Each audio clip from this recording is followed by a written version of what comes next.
Test. Are we good?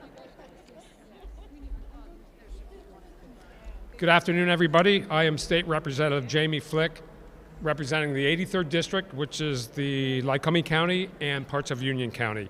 I'm here today with my colleagues from both sides of the aisle to talk a little bit about HB 1499, which is the shared custody bill. So I want to start out by saying the meeting that we had this morning, the hearing attended by hundreds of people online and in person, folks from you name it, they were there. Texas, Arizona, Missouri, Alaska, Florida, Kentucky, all about. Members of both parties were there, and one of my co-sponsors is with me today, so I'd like to introduce briefly Representative Harris. Representative?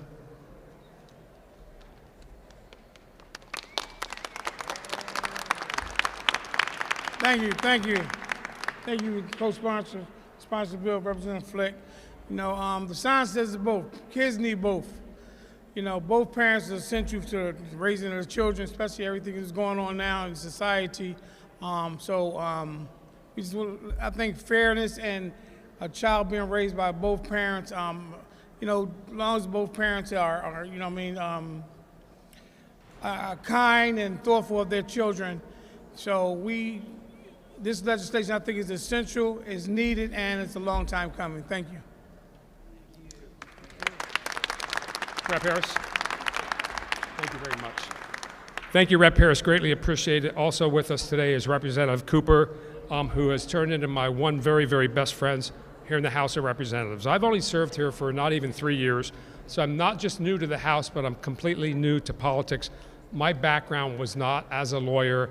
It was not as a politician or political science. I grew up on a farm, and I started my own private business until I went through the family court system. Once I went through that and was destroyed, I went to my state rep. I asked for changes. I was not happy with the answer he gave me. So by the grace of God, I ran, and I won by just a few votes. So thrilled to be here. And I immediately started on this bill. Passing a bill in any state, any of the 50 states, is quite an accomplishment and quite a task to do. Here in Pennsylvania, a little more difficult than anywhere else, because of course we have a House of Representatives that is Democrat, a Senate that is Republican, and a governor that is Democrat. So to weave through that is really amazing. However, I wouldn't believe all the stuff out there. We've been working with Representative Harris and the other side, and Representative Cooper, and I started something called Meet Me in the Middle Caucus, which brought both parties together, 28 Democrats, 22 Republicans. And we don't do things that seem so important. We might go out to dinner, we might play pickleball, but it's a chance to get to know each other and get to know the families of each other, and that's how we really get things done here in Pennsylvania. So I'd like to start off just by introducing Jeff Steiner. Jeff is the Executive Director of the Dad's Resource Center in State College and is also the administrator of the Greater Family Father Involvement Campaign. Jeff is here today to share his thoughts on HB 1499. Jeff?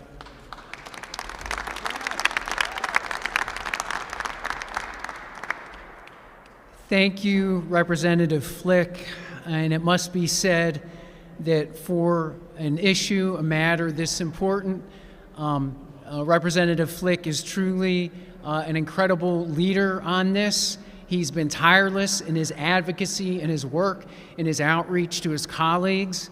And we are fortunate to have him at the lead on this. And I'd ask that everyone here give Representative Flick a big hand.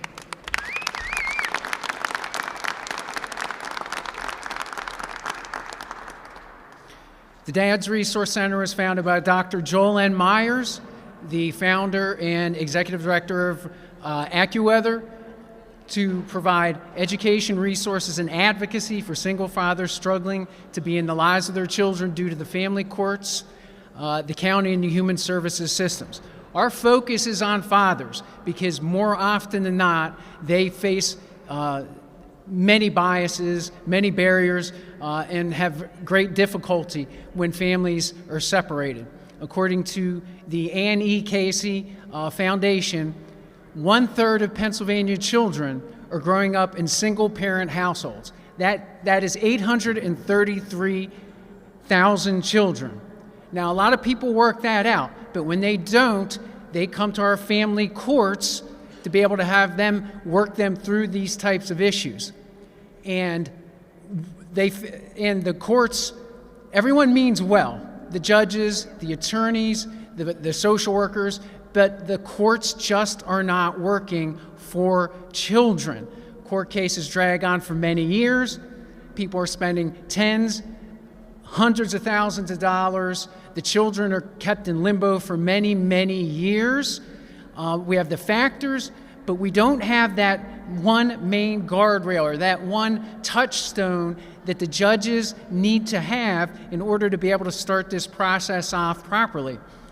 And that process would be 50-50 shared custody. And so that's what we're working for. That's what we're all here for today. And this isn't about us. This isn't about me. This is about getting this done. And what I would just say to everyone is, in order to achieve great things on big social issues like this, you need to rally behind your leader. And so we all need to be able to keep going to Representative Flick, who answers, he talks to everyone, he goes anywhere to work on this. And there's a football term going right now, a big play that everyone talks about a lot, and it's called the tush push, right? And so I'm asking everyone here today, we need to huddle up. We're at about the 50-yard line. He's got it teed up. He's ready to get it there, but we got to do about 10 more tush pushes. So we all need to get behind Representative Jamie Flick and get this done. Thank you very much. Thank you, Jeff. I also want to welcome Representative Craig Statz, who joined us today. If any of you had ever met any of Representative Statz' kids, you would know what a phenomenal father he is. So, Craig, thank you for being with us today. So next up, and what we've assembled today on such short notice, and the hearing we had today, the hearing was from, again, folks from Texas, from Florida, from Kentucky, from Missouri. So next up, I'd like to introduce Teresa Sneed. Teresa stands as the founder, president, and CEO of National Family Justice. This transformative nonprofit organization is dedicated to safeguarding children, revolutionizing family courts, and fortifying families across the United States. With an unyielding commitment to justice and to child welfare and to constitutional parental rights, Teresa passionately leads NFJ's mission to create trauma-informed systems that prioritize the safe shared parenting and enhance the well-being of all families. Teresa Sneed, please. Hi. Thank you, Representative Flick. I appreciate it. So yesterday when I was flying in, I was actually on the flight with a young woman from Pittsburgh, and I had a jacket on with our logo, and she asked me about it, and she asked me what I was doing in Pennsylvania, and I told her, and she says, "Oh my gosh, I wish that would have happened when my parents were going through this when I was a child." And for about 2 hours, we sat and talked about her childhood and the conflict, and it actually led to alienation, and she didn't have anything to do with her dad for many, many years. And now as an adult, she's reconnected with her father, and unfortunately, she's estranged from her mother now. So she told me that she firmly believed that this bill, had it been introduced and passed when she was a child, would have saved her a lot of trauma, a lot of tears, and a lot of hours and days and months and years away from her father, because that was a gap in her childhood and in her life that she still mourns. And so these are the children that Representative Flick is trying to help with this bill. And that's why I'm here today to support that, because here at National Family Justice, we get about 300 requests for assistance each week. About 80% of those are fathers, and the stories are very, very similar. Good dads, maybe they didn't pick up at school because of, their job schedule, and mom picked up at school, and then the judge is saying, well, we want to keep this consistent, so we're going to leave the kids with mom. And that's not all judges. There are some amazing judges out here. At the hearing, we heard from Judge Micah Pence. She is from Kentucky, where they were the first state to pass shared parenting. And I learned a lot from watching her videos and studying what Pennsylvania had done. And there's a lot of other advocates out here today that have been working tirelessly for years to make sure that this can happen in all 50 states, so that children, like the young lady I met on the airplane, doesn't have these regrets later on in life, doesn't have those missed years with a parent, whether it's a mother or a father. This bill is vital for Pennsylvania families, and the children who will grow up one day and have their own children and could just as easily be embroiled in the family court system fighting over custody, because they don't start out with an equal footing. There's no even playing field, and this is what Pennsylvania needs to help protect their children.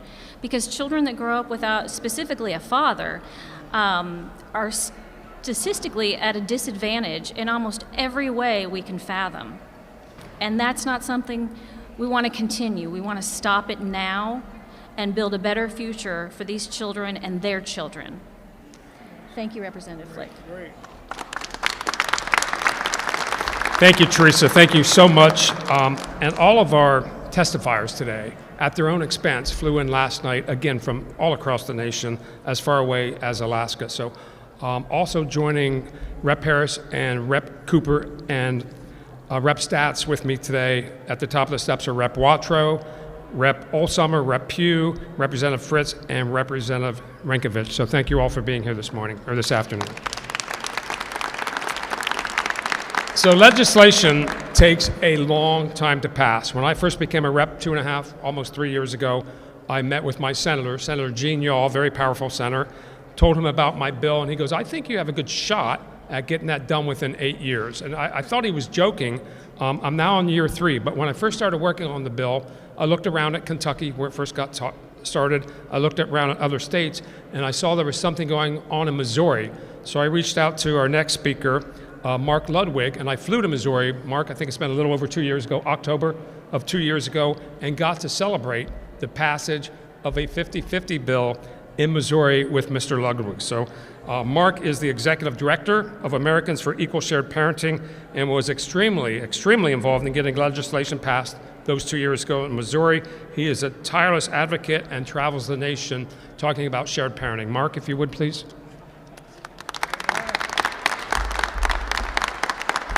Thanks, Representative Flick, and it's good to be back in Pennsylvania. We were here about 6 years ago. I know we've got a bunch, Stephen Meehan and Chris and Justin, Rael, that were here back then.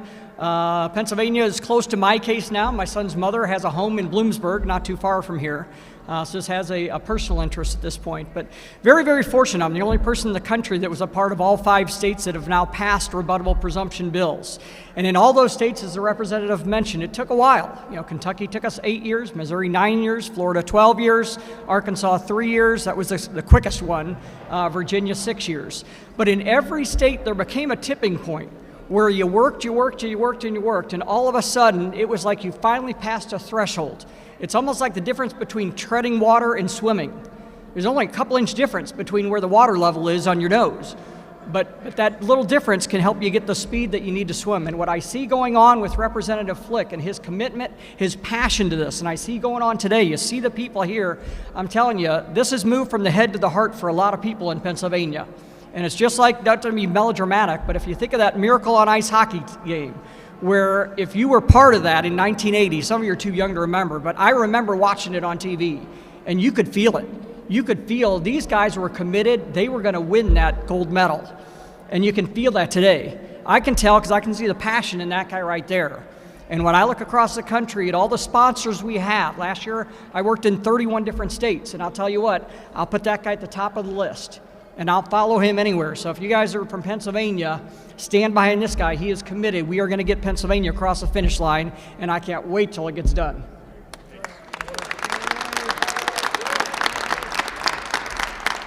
Thank you, Mark. Thank you very much. One thing you get to do in this business is make great friends. Other state reps, and you might think it's all political, but you really do build unbelievable friendships, just fantastic friendships, and other people that advocate for the same bills and for the same rights of children. So it was only not even 2 weeks ago, I went to Washington, D.C., and I met our next speaker, and we stayed up until 2 in the morning talking about HB 1499 and what this next speaker has done, not just in Texas, but all throughout the country, all throughout Canada, all throughout Australia. Another man, similar to Mark Ludwig, that just works tirelessly and has been through the ringer himself. So please welcome Robert Garza.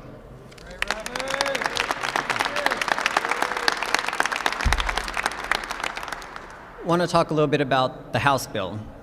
Pennsylvania families have been walking into courtrooms for years and coming out broken, confused, silenced.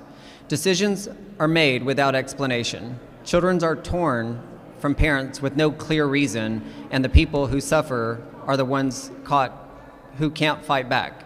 House Bill 1499 is the line in the sand. Enough is enough. 1499 demands what should have been required all along: evidence, clarity, accountability. If judges changes the life of a child, there must be an explanation. No more secret decisions, no more unexplained rulings, no more families begging for answers while the system hides behind silence. This bill puts the focus on where it belongs, on the child. Children thrive when they have real, meaningful time with both parents. 1499 makes equal parenting time the starting point because that's what stable families look like. The old labels of winners and losers, custodial versus non-custodial, have destroyed families for decades, and they end here.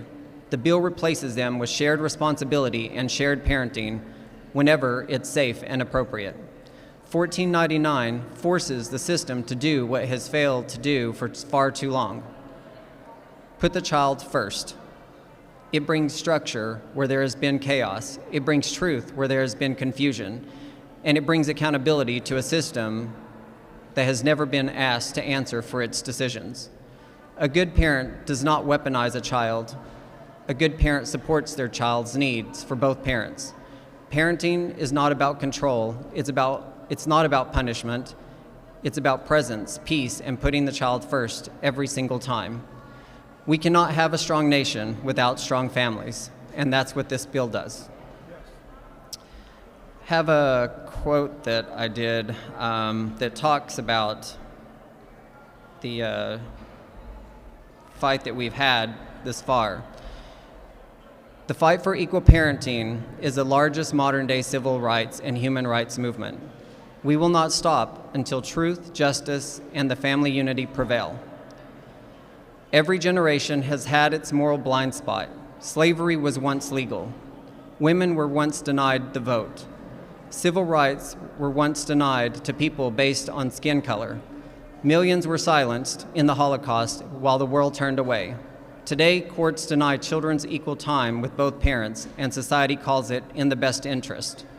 History will judge this too, and one day denying 50-50 custody will be remembered with the same shame as every injustice once was allowed. Wow, that was excellent.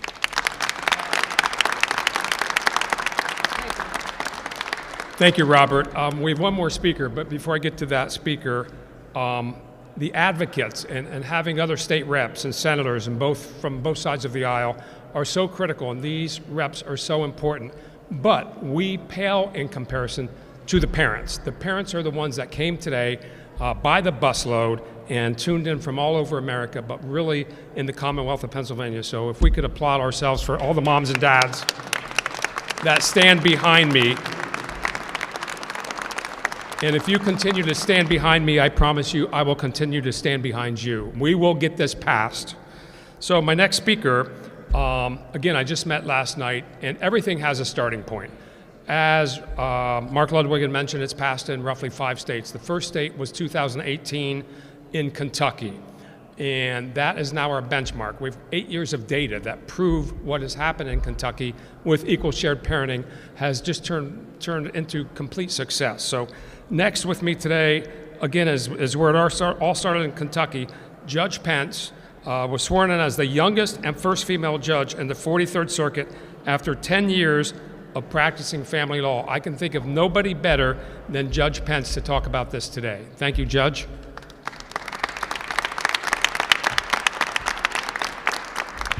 Thank you, Pennsylvania, for having me here and for caring what we have to say in Kentucky. I'm not here because I'm going to tell you to vote for or pass a law or to support a law or a legislator. I'm just here so that you're fully informed when making a decision. As stated, as the representative stated, we passed this in 2018 in Kentucky. I will tell you now, the entire bar was not happy about it. As judges, we were not happy about it. This law passed right before I took the bench. And the fear was not because we thought dads would get more time. The fear was, is it going to be bad for these kids to be bounced around each day or every 2 days or every week from home to home? And the reality is, what we've seen now is the decrease in litigation. We've seen more parents working together and making decisions that are best for their child because of one reason: they have equal power in their role as parents. Because unfortunately, without this presumption, we had an assumption in Kentucky that one parent had more power than the other. And that's often how we saw things work out. Now, when there's shared parenting, you have to work together to trade days when you're sick or when the other parent is sick or when you can't get the child to a soccer practice or can't get the child to another event.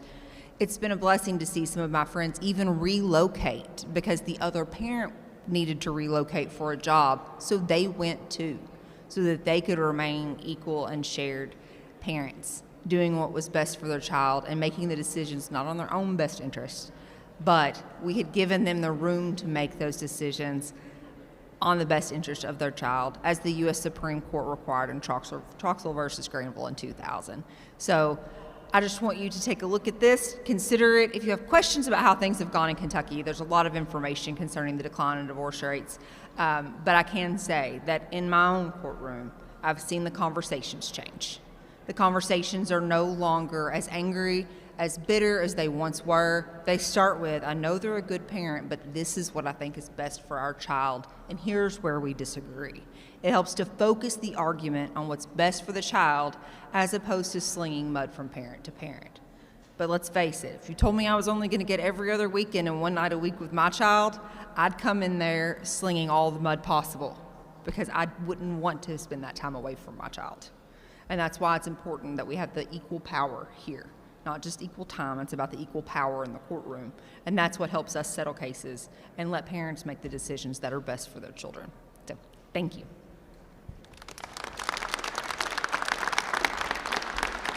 Thank you, Your Honor, and I am certainly honored to have you here today. And for all of the ones that spoke today, I can't thank you enough for coming here to our state capitol in the Commonwealth. We're also joined by Representative Tim Twardzik today, so Tim, thank you for being here. Appreciate you. And this is how a bill gets passed, right? Sometimes when we have hearings like we did this morning, we almost have to fake it. There's 8 state representatives up there, we're done with the hearing, and we say thank you for all attending, and it's just the cameraman sitting out there. Today, again, hundreds of you, standing room only, on the floor, and again, I don't know how many online, but we will continue this fight. What today, by everybody behind me being behind me, is an unbelievable boost to push this forward. So we look forward to working with the Bar Association. We look forward to reaching across the aisle again. We've had 2 pieces of legislation passed since June that involve custody, so we know that the governor's on board with things like this. So I will just close by saying to the children, we love you and we're going to keep fighting for you. Thank you.